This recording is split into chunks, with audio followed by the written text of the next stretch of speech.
Mesdames, messieurs, préparez vos zygomatiques, car l'abysse de la bêtise a encore gagné en profondeur. On nous sert un plat de résistance d'incompétence, assaisonné d'une pincée de mégalomanie. Le chef? Elon Musk, évidemment. Et le menu du jour? Un cybertruc qui fait des étincelles devant un hôtel Trump, comme un feu d'artifice pour célébrer la débilité ambiante. Un cybertruc, ce monstre d'acier qui a l'élégance d'un parpaing, a décidé de faire une petite démonstration pyrotechnique et notre Elon réagit avec l'humilité d'un coq qui vient de gagner un concours de chant. Il nous explique que les « méchants crétins » des terroristes à la petite semaine, apparemment ont eu la mauvaise idée de choisir le mauvais véhicule. Oui, le cybertruc est tellement solide, tellement indestructible, qu'il a en quelque sorte absorbé l'explosion comme une éponge imbibée d'eau tiède.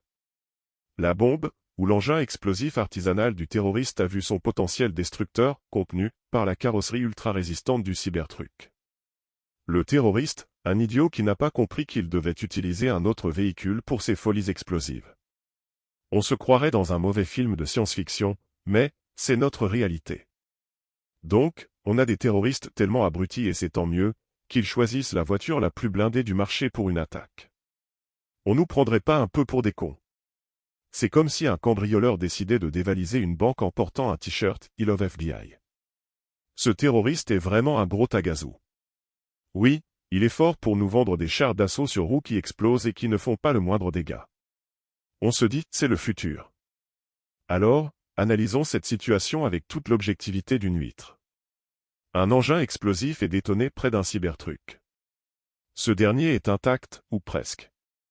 Musk fanfaronne. Et nous, pauvres âmes égarées, on applaudit. On a atteint un nouveau sommet de bêtise. On est tellement accro à la saga Elon Musk qu'on en oublierait de réfléchir. On se contente d'avaler la bouillie qu'on nous sert, en se disant que c'est un plat gastronomique. On ne remet rien en question, on ne s'interroge pas sur le fond. Au fait, et l'état de la planète, l'explosion de la dette, l'inflation, le manque d'emploi? Ce sont de détails, n'est-ce pas? L'important, c'est que le cybertruc ait résisté à une bombe et que les terroristes se soient trompés de voiture. Priorité à l'essentiel.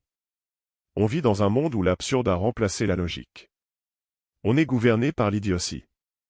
Alors, je vous le demande encore une fois, sommes-nous les crétins de l'histoire? Ou est-ce qu'on nous prend vraiment pour tels? La réponse est probablement aussi limpide que du jus de chaussette.